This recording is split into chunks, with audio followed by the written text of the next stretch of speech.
E aí, tudo beleza? Seja bem-vindo ao Pitacos do TIFF, o podcast do TIFF of Design. Eu sou o David Art, seja bem-vindo a mais um podcast aqui de design, de UX, de tecnologia, sobre carreira. Eu trago temas, assuntos que eu vejo relevantes para você. Inclusive, você pode me mandar sugestão, viu?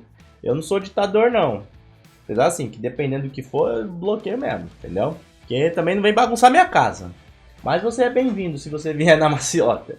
Então, você pode mandar uma sugestão, crítica, opinião. Pô, David, fala sobre tal tema no podcast. Manda aí. Se eu ver que eu posso falar, que pode ser relevante para você, eu vou trazer. Você pode responder o card que tem do Spotify. Você pode mandar mensagem no Instagram. Você pode me adicionar no LinkedIn e mandar mensagem por lá. Eu tô aberto a ouvir sempre você com as suas sugestões, beleza? O Pitacos do TIFF acontece às quintas-feiras a partir das 8 da noite no YouTube. Então eu solto o episódio em estreia, seja só comigo, solo, ou ao vivo, que eu faço com convidados. E aí eu seguro a minha quinta série para que o convidado traga a sua inteligência e adicione conhecimento e agregue com conteúdo pra gente. Então você pode participar ao vivo, manda mensagem, manda sua dúvida, provocação, manda superchat, faz o que você quiser lá ao vivo. Como eu falei, né? Depende também do que fazer o que quiser, porque aqui também não é a casa da mãe Joana, também não sou pai João. Mas se for de boa a gente aceita, entendeu? Dependendo a gente até toma uma breja, toma um café, é sem neurose. Então, participa ao vivo lá no YouTube, beleza? E eu tô fazendo a seguinte, ó, todas as quintas-feiras, então, episódio novo no YouTube, beleza? E às quintas-feiras eu também solto o episódio anterior, da semana anterior, no Spotify, Apple, Amazon, porque não tem como lançar, né, ao vivo, infelizmente não tem como fazer multiplataforma. E aí você também me ajuda, né? Então, além do YouTube que você pode curtir e se inscrever no canal, curta, favorita, também ajuda no Spotify, na Apple, nas outras plataformas, porque assim eu posso crescer cada vez mais e esse é o real objetivo do Pitacos do TIFF. Esse podcast acontece com o oferecimento da Hostinger e você já sabe que você precisa ter um site? Você sabe, né? Tô te falando há muito tempo que se você não tem site portfólio, você precisa. Você como designer, você como front, enfim, você que quer trabalhar no mercado criativo. Mas se você não quer ter o seu site, enfim, mas tem o seu cliente, tem uma loja virtual, um projeto que possa realmente ser um projeto, na verdade, um projeto que é digital, acessa o link da Hostinger, que é hostinger.com.br/TIFF. Por que por esse link? Porque você me ajuda e vai ter desconto. Eles vão ver que eu estou enviando pessoas para lá e aí todo mundo fica feliz, eu posso gravar mais podcast para você, beleza? Aí na hora do checkout você insere o cupom TIFF, assim você tem mais desconto. E você vai ter uma hospedagem com suporte em português, você vai ter uma hospedagem com uma boa segurança, a maior hospedagem do Brasil, então com boa performance e vai ser realmente o melhor custo-benefício para o seu site.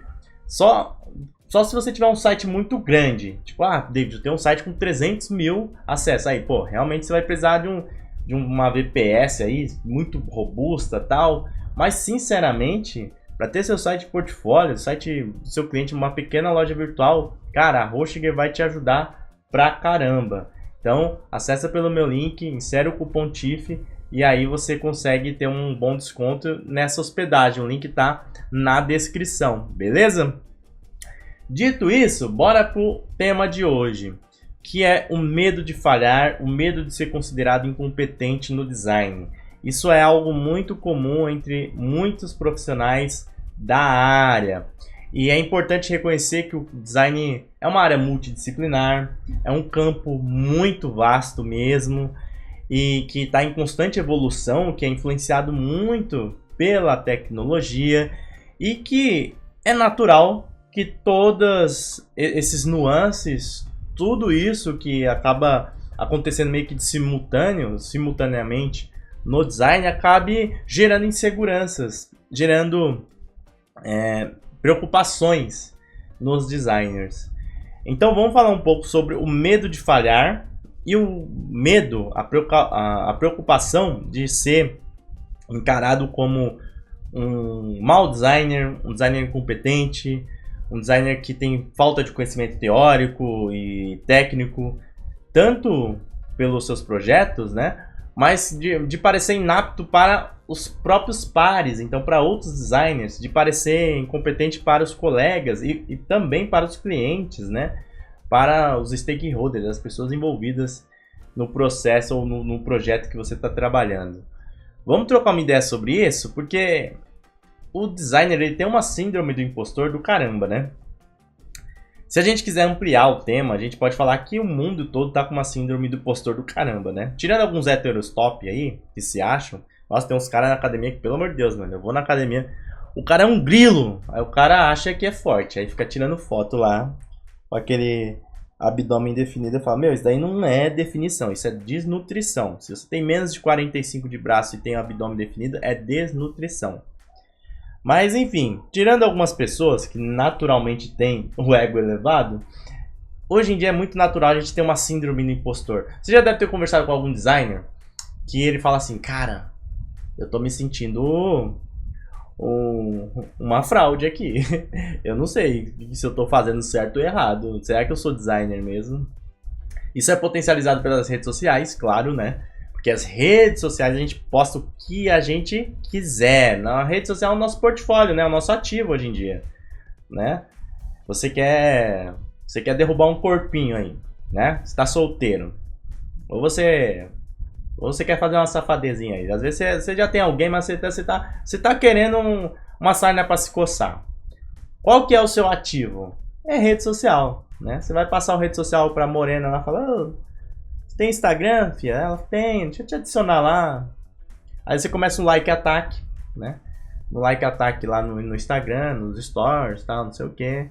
Aí puxa a conversa e tal, e de repente, pá, você derrubou o corpo, né? Mandou pro IML.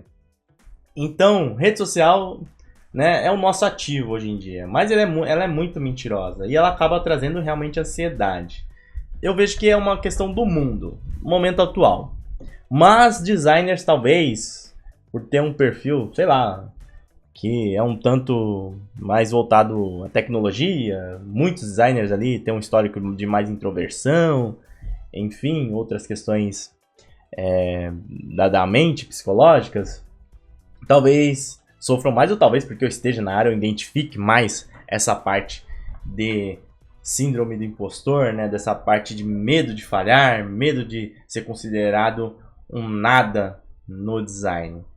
E aí, eu vejo que a gente precisa pensar algumas coisas e que ao longo do tempo vai ficando cada vez mais fácil, cada vez mais tranquilo e naturalmente ela vai amenizando essa dor de falhar, essa dor de ser considerado incompetente. Mas a gente pode tomar algumas medidas desde já, né? Por que eu digo desde já? Porque a maioria das pessoas que realmente estão com esses problemas são os mais jovens, os novatos, as pessoas que estão migrando de área. Então, a primeira coisa que você tem que entender é que design é uma área multidisciplinar, é um campo vasto. E você nunca vai saber de nada. Você nunca vai saber de tudo, né? Você sempre vai começar do nada. Por isso, o primeiro passo para ajudar a amenizar esse medo de falhar é ter humildade para saber que você não é nada, que você não sabe de nada. Você pode ter estudado 500 anos de design, mas cada projeto é um projeto. Sabe como fosse um CSI, assim? Que cada episódio é um caso e você tem que investigar um crime? Praticamente você sai do zero. É mais ou menos isso. Cada projeto você praticamente sai do zero. Muitas vezes a gente é influenciado pelo mal do conhecimento, pela maldição do saber, pela redundância do aprendizado, do conhecimento, né? Aquela coisa, isso daí eu já sei, então não vou ler. Isso daí eu já ouvi, já li em algum momento, então não preciso estudar. E são essas atitudes ou esse pensamento que acaba nos levando ao erro. Porque errar faz parte. Errar é inevitável, a gente vai errar. E se a gente parar para pensar que a maioria dos designers estão trabalhando com design digital, design talvez de rede social, de produto digital, graças a Deus, né, que a gente ainda tem essa margem para errar. Porque imagine produtos físicos, né? Produtos de transporte, carro, por exemplo, né? Que existe falhas também, né? A gente vive vendo falhas de produto, mas essas falhas acabam trazendo consequências para a vida das pessoas, literalmente, né? Risco de vida. Já nesses produtos digitais, também tem, claro, né? Imagina você errar num design de um Waze, por exemplo, mandar uma favela onde a pessoa não deveria estar, né? Então, também tem esse risco, mas o risco é claramente menor. E a gente tem como calcular, a gente tem como mitigar esses erros, a gente tem como realmente amenizar essas falhas.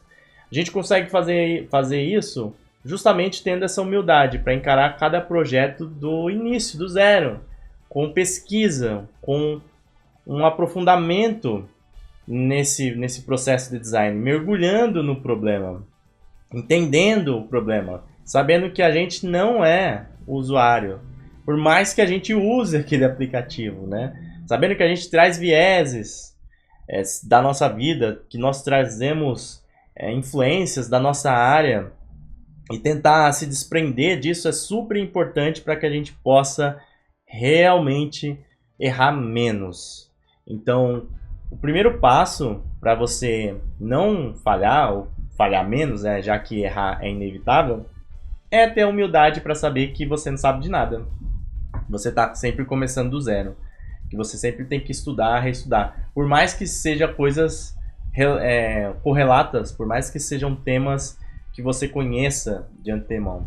Mas sempre é importante você aprender, estudar e perceber os detalhes de cada projeto, porque sempre muda, sempre vai ter uma novidade, e se você for realmente apenas por aquilo que você está sendo influenciado pelo seu passado, pelo seu histórico, a chance de errar é muito grande. Então, no quesito errar em projeto de design, eu acho que o principal ponto é saber que a gente não sabe de nada, ser humilde. Acredito que seguir por essa linha já vai realmente nos ajudar bastante. E aí você vai conseguir diminuir essa chance de falhar, vai aumentar, consequentemente, a chance de acertar. E as outras questões correlacionadas, como ser encarado como incompetente, como uma pessoa que não tem conhecimento teórico, técnico sobre o que está falando, que não sabe explicar por que chegou naquela solução, também são amenizados, também são quase que exterminados, porque quando você estuda, quando você apresenta dados, fatos, quando você mergulha, quando você testa aquele projeto, você acaba tendo realmente subsídio para dialogar com qualquer pessoa que venha perguntar sobre aquilo. Você acaba tendo provas, você acaba tendo fatos que validam as suas escolhas de design, e isso é super importante.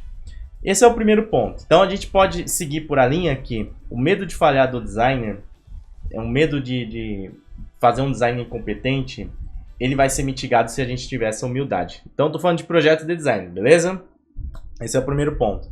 Aí a gente pode seguir por uma outra linha, nesse medo de falhar, nesse medo de ser encarado como incompetente, para a carreira, para o perfil, para o profissional designer.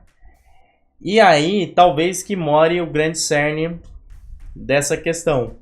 Porque a gente fica muito uma coisa meio piegas, né? Fica às vezes com drama, né? Ataca a Maria do Bairro no designer e aí ele começa a se colocar num lugar que ele não deveria. Para solucionar essa outra parte ou essa outra raiz aí desse problema, né, de ter medo de falhar, sendo designer ou falhar no seu designer, a gente precisa trabalhar a inteligência emocional. A gente vai acabar caindo em soft skills, inevitavelmente. Talvez seja o grande desafio que nós temos trabalhar as soft skills, porque hard skills é muito mais fácil, muito mais simples de lidar. E soft skills, inteligência emocional, a gente tem que dar uma devida atenção. Essa parte de inteligência emocional, na verdade, eu vejo que talvez seja um diferencial que você vai levar para o resto da sua vida, né? Não é uma coisa que você adquire, sinceramente, de maneira fácil, então as pessoas mais jovens elas tendem a ter mais dificuldade com isso. É uma coisa que é constante, então você sempre está aprendendo alguma coisa, sempre tem que ter também a humildade para poder rever as suas atitudes, rever os seus caminhos e perceber onde você está errando. Ao mesmo tempo, saber lidar com as outras pessoas, saber que muitas vezes você tem que abrir mão de uma coisa que outra pessoa mostrou para você que você está errado, abrir mão de uma opinião, de uma hipótese de design, do seu projeto, né, daquela sua escolha, porque outra pessoa identificou que você errou, um pitaco ali, um cliente às vezes falou alguma coisa que você não tinha percebido e você se achava o dono da razão, e aí?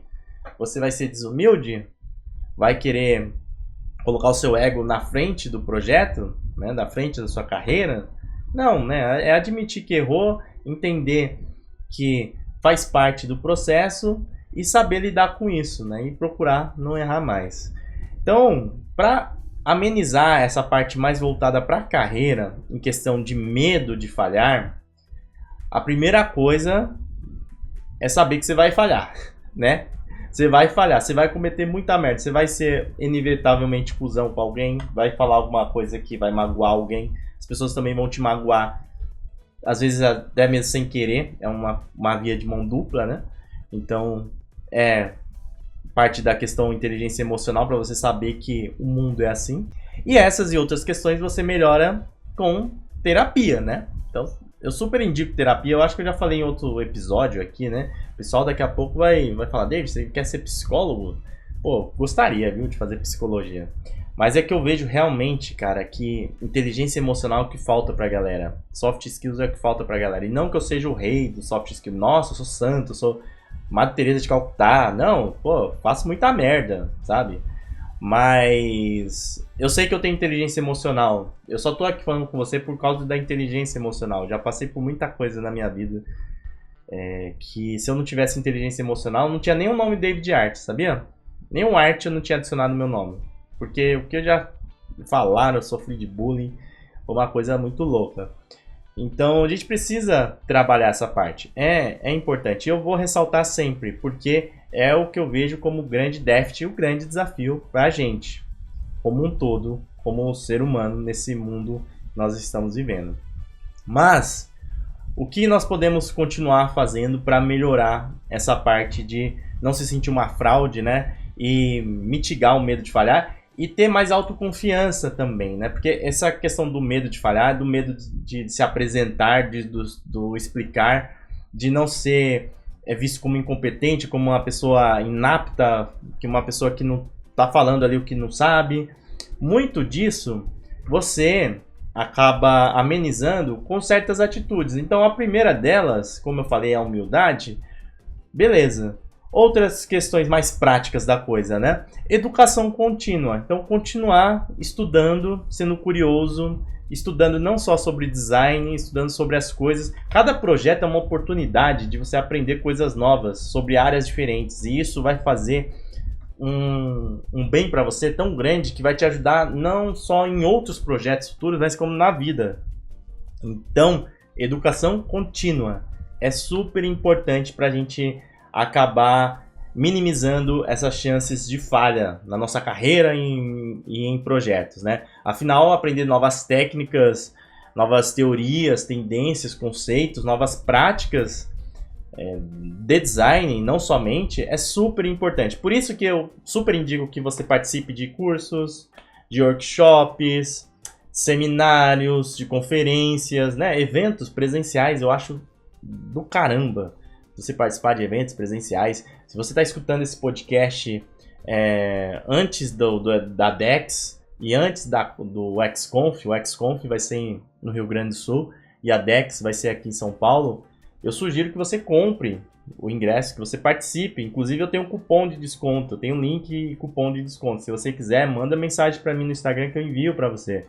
E eu super sou a favor de evento, eu consegui muito contato através de evento.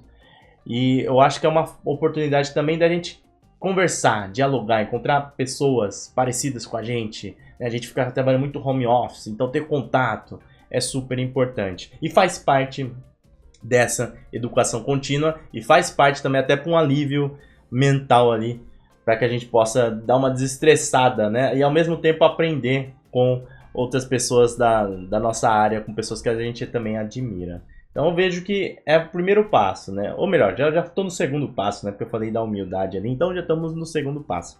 O próximo passo que eu vejo que você pode fazer também, já estou puxando essa parte de evento, né? Para falar do network e da colaboração.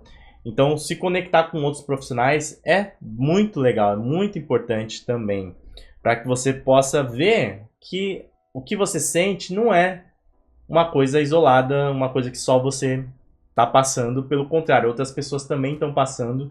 E você tendo a possibilidade de conversar com outras pessoas, você vai percebendo que talvez você esteja com uma disformia sobre a sua imagem, sobre o que você é como profissional.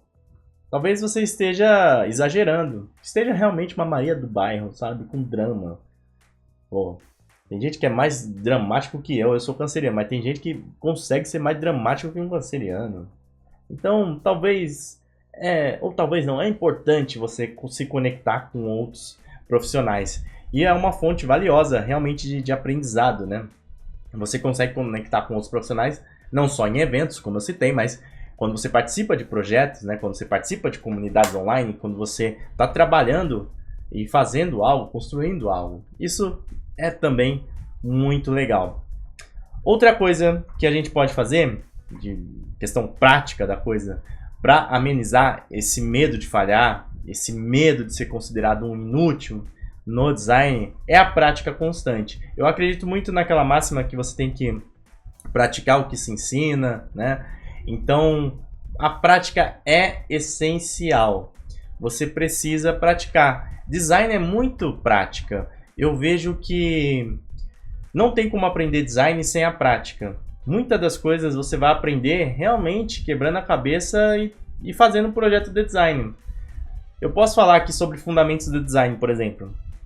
Tipografia, como que funciona a tipografia, espaçamento, etc. Só na hora que você for diagramar um texto, que você tiver um texto zerado, um texto tipo no bloco de notas, e aí você tem que formatar esse texto com uma hierarquia, com uma boa legibilidade, uma fonte que condiz com a mensagem que você quer passar, com um espaçamento legal, interagindo com outros elementos, é que você percebe como que realmente aquela parte teórica funciona. E como você pode lidar com as situações dentro daquele layout, os desafios que você tem dentro daquele layout. Eu estou dando um exemplo de um design visual, mas a gente pode ampliar isso para um design mais complexo, né, para resoluções de experiência do usuário, por exemplo, para questões de negócio. E a gente só aprende na prática. Então não tem como você ser líder, por exemplo, só na teoria também. Você tem que praticar, você tem que começar de algum lugar. A prática é muito importante. Dedique um tempo regular para praticar design. E talvez seja até um tempo que você precise fora do seu expediente. Um tempo que às vezes você pode pegar um projeto freelance, um projeto, sei lá, terceiro setor, para ajudar pessoas, né? Voluntário. Porque você vai experimentar novas abordagens, você vai receber feedbacks diferentes, que vão ser construtivos para a sua postura como profissional, para o seu entendimento de design e que vão acabar te trazendo mais entendimento sobre aquilo que você faz e naturalmente esse medo de falhar vai diminuindo. E aí mais algumas atitudes que você pode ter para que você possa diminuir esse medo de falhar no design. Então, educação contínua, prática constante, network, e eu colocaria aí também mentoria, né? Colaboração, você pode fazer mentoria. Ter um mentor é super legal, alguém que te oriente e fala, ó, cara, eu já passei por isso aí, relaxa que faz parte da vida e bola pra frente. Ou uma pessoa que fala, ó, você tá equivocado, você tá bem, você tá falando uma coisa aí que não condiz com esse momento atual que você vive, esse momento seu como profissional. Então são coisas que eu vejo que podem te ajudar bastante. Mais algumas coisinhas para que você possa superar esse medo de falhar na carreira, esse medo de falhar no seu projeto de design, é a aceitação da imperfeição, como eu já falei. Então saber que você não sabe de nada, saber que você vai falhar, saber que está tudo bem se você falhar. O que você vai fazer? Vai se aprofundar, vai estudar, vai praticar, vai continuar a sua evolução para diminuir as chances de errar. É isso. Mas uma coisa que eu acho super importante também é ter discernimento, né? Ter uma visão clara sobre a sua carreira, ter uma comunicação com outras pessoas, consigo mesmo, né? De maneira límpida, clara, objetiva. Ao lidar com colegas, com clientes, você ser transparente se você errar, você ser transparente sobre aquilo que você está fazendo. Ao lidar com a sua carreira profissional, você ser transparente quando você precisa de uma orientação, quando você vai conversar com um mentor, quando você vai conversar com outro colega. Você saber dos seus objetivos, então ser claro, direto e reto com aquilo que você realmente quer, medindo com racionalidade o seu momento atual, lidando com seus objetivos também de maneira racional.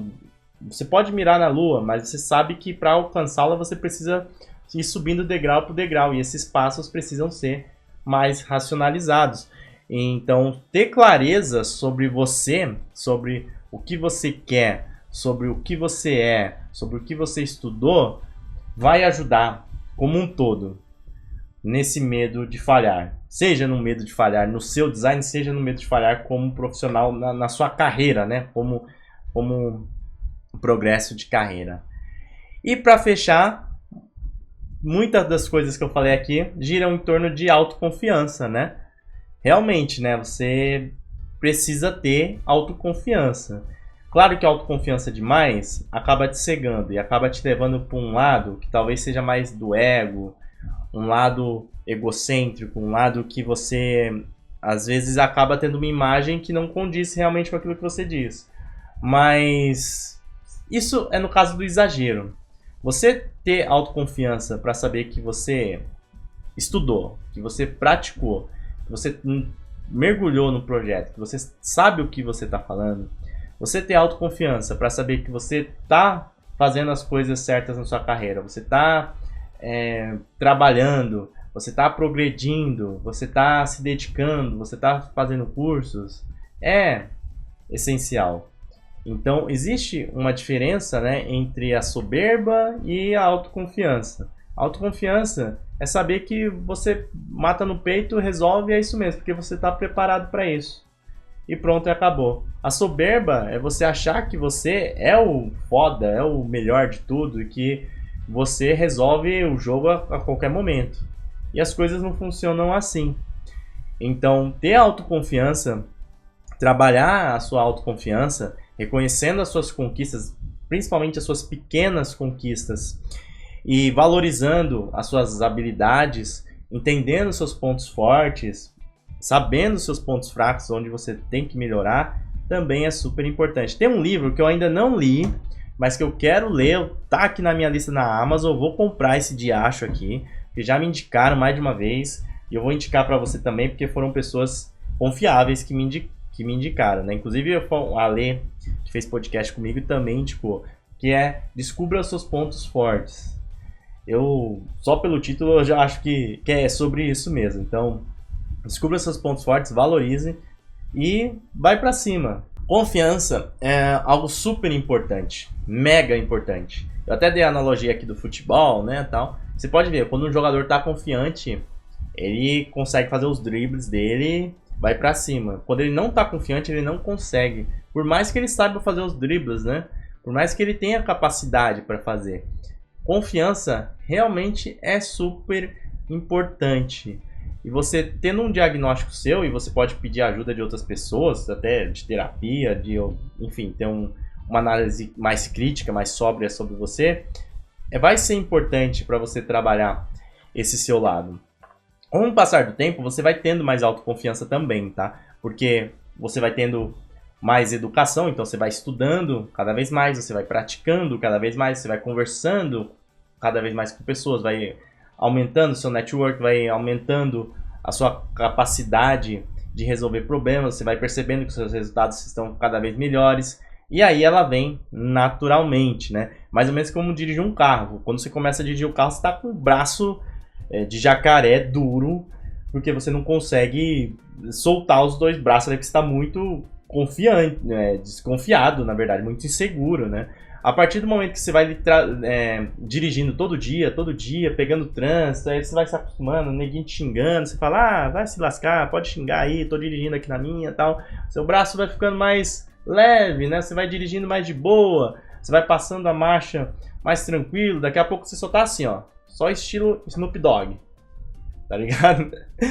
E aí fica algo um tanto natural, né? E é assim na vida. Eu, quando dei a minha primeira aula, eu queria chorar, porque foi terrível. Mas depois eu aprendi e fiquei sem vergonha. Palestra é a mesma coisa comigo, aconteceu assim.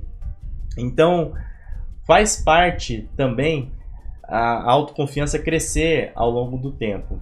Portanto, não espere ficar mais velho para você adquirir essa autoconfiança, para você ligar o F, né? Depois que você estiver mais velho. Vá trabalhando, estudando, progredindo na carreira, se colocando em posições que realmente te testam, colocando em situações que você precisa realmente sair da caixinha, se expor, porque é assim que você aprende, é assim que você vai ganhando músculo, maturidade para encarar os problemas e diminuir o medo de falhar, porque o medo de falhar às vezes acaba prejudicando, né? Acaba tirando de você possibilidades que seriam legais. Como é a frase? Tem uma frase até no futebol mesmo que fala, né, que o medo de ganhar tira a sede de vencer, alguma coisa assim, né? Seria mais ou menos isso, né? Às vezes a gente se dá muita importância, não que a gente se ache, tá, mas o que a gente pensa que as pessoas pensariam, que seria se eu fizer tal coisa, como vão me olhar, o que vão pensar. Na verdade, cada um tá fazendo o seu, não tá ligando muito pra você não. O importante é você seguir no caminho certo e com isso você acaba naturalmente diminuindo suas chances de falhar, tendo mais autoconfiança e esse medo vai cessando, né? 100% nunca vai cessar, afinal, se você perder totalmente o medo, né, aí complica. Mas você não fica refém dele, beleza? O Pitacos do TIF acontece às quintas-feiras a partir das 8 da noite no YouTube. Se você tem alguma dúvida, alguma questão, algum tema, manda para mim no Instagram, manda no LinkedIn, responde aí no card no Spotify. Se você está escutando no Spotify nas outras plataformas, deixa o like, o favorita, adiciona na sua playlist para que o podcast possa crescer cada vez mais. Toda quinta-feira, então, às 8 da noite, a partir das 8 da noite, tem um podcast aqui comigo e com convidados no YouTube. Se você tá vendo, deixa o like também, se inscreva no canal aqui no nosso querido YouTube. Se você quiser aprender comigo, tem os cursos do TIF sempre na descrição, como também tem o link da Hosting para você adquirir sua hospedagem e inserir o cupom TIF para assim você me ajudar e ter o seu site online também, beleza? Então, vou indo nessa, estuda aí sempre Galuxo, não esquece de estudar, de praticar. Um forte abraço, até o próximo episódio, valeu, fui!